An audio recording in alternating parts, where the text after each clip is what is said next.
28 मई 1996 को संसद की कार्यवाही प्रधानमंत्री अटल बिहारी वाजपेयी के विश्वास प्रस्ताव के चर्चा का सीधा प्रसारण टेलीविज़न पर चल रहा था। 3 दिनों तक ये चर्चा चल रही थी। जैसे हमने सुना उस समय उससे संबंधित जो विचार उत्पन्न हुए, उस समय मैंने एक कविता लिखी थी 28 मई 1996 को। और उस समय अटल बिहारी वाजपेयी को अपदस्थ करने के लिए जो षड्यंत्र चले, जो गठबंधन चले, ये कविता उस पर पूरा आज भी नरेंद्र मोदी के युग में भी उसी प्रकार से ये लागू होती है। वही परिस्थितियाँ आज भी हैं। अंतर इतना है कि आज नरेंद्र मोदी को प्रधानमंत्री पद से अपदस्थ करने के लिए प्रयास हो रहे हैं। उस समय अटल बिहारी वाजपेयी को प्रधानमंत्री न बनने के लिए वो प्रयास हुए थे। आज नीचता पर उतरी यह राजनीति व्यभिचारी है, संसद में अपमानित देखो प्रजातंत्र की थाली है। उठा पटक कर कौरव ने यद्यपि सरकार बना ली है, लेकिन जननायक जननेता केवल अटल बिहारी है।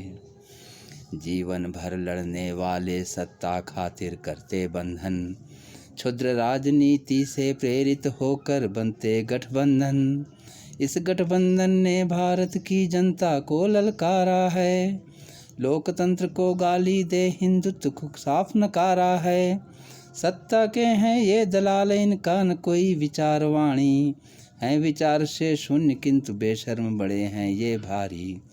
देशभक्त जनता का बा देश हुआ है अपमानित, नग्न रूप टीवी पर देखा राजनीति का अवतारित।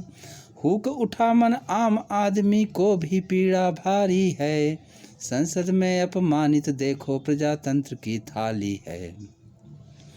आज नीचता पर उतरी यह राजनीति व्यभिचारी है, संसद में अपमानित देखो प्रजातंत्र की थाली है। उठा पटक कर कौरव ने यद्यपि सरकार बना ली है, लेकिन जननायक जननेता केवल अटल बिहारी है। तो गोवध बंदी के विरोध में गूंजा जब संसद में स्वर, भारत माँ की आँखों से अविरल बहता आंसू निर्झर। कोई माँ का लाल नहीं जो उस जवान को खींच सके, मंगल पांडे जैसा बन उनके प्राणों को छीन सके।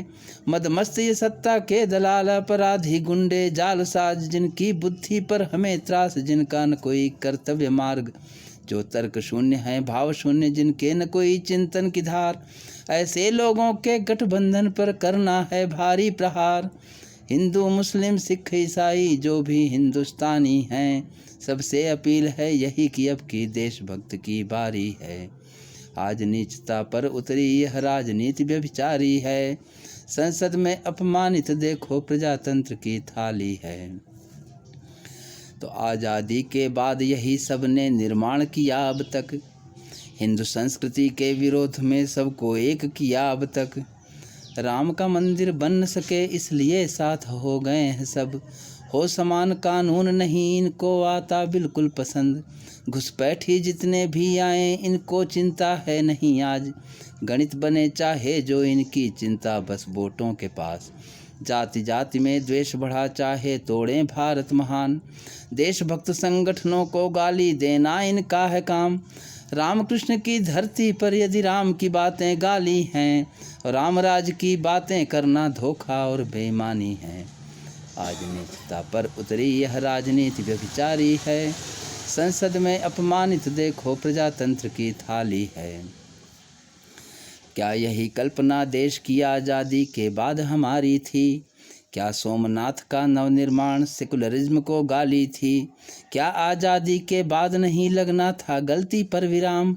हिंदू समाज जो मेरुदंड है प्राण और भारत की जान, इसमें शोधन आवश्यक था पर जाति वर्ग में बंटवारे की गठबंधन में शामिल लोगों का है अतिशय घृणित काम। हिंदू नाम का हर व्यक्ति यदि इतना देशभक्त होता, इतिहास के पन्ने में भारत का काल गुलामी ना होता। इसलिए ज़रूरत है हम ऐसे गठबंधन को ना माने, इसमें शामिल लोगों के चेहरे अच्छे से पहचाने। इन जयचंदों का बहिष्कार आवश्यक बहुत ज़रूरी है, आज़ाद हिंद में इनका रहना बहुत बड़ी बीमारी है। आज नीचता पर उतरी यह राजनीति व्यभिचारी है। संसद में अपमानित देखो प्रजातंत्र की थाली है। और उस पर जो क्वेश्चन उठा मेरे मन में कि भारत पाकिस्तान का बंटवारा आखिर किस कारण था, कि भारत पाकिस्तान का बंटवारा आखिर किस कारण था। मुस्लिम लीग थी कारण जिसने बंटवारे की ठाना था। आज भी मुस्लिम लीग यहाँ लेती कैसे अंगड़ाई है, और जनता दल सजपा रामो वामों से उसे मिटाई है। इसलिए फूंक दो प्राण देश भक्तों में ऐसा नाद करो, जय चंदों के पैर उखड़ जाएं अब ऐसा वार करो। जाति वर्ग में बंटवारे को मिटा दो अब हिंदू समाज से, देशभक्त हिंदू समाज का एकीकरण जरूरी है। देशभक्त हैं जहाँ कहीं उनके जुटने की बारी है, करना हर हालत बहुमत से संसद की तैयारी है। आज नीचता पर उतरी यह राजनीति व्यभिचारी है। संसद में अपमानित देखो प्रजातंत्र की थाली है। उठा पटक कर कौरव ने यद्यपि सरकार बना ली है, लेकिन जननायक जननेता केवल अटल बिहारी है, केवल अटल बिहारी है। जय हिंद, धन्यवाद।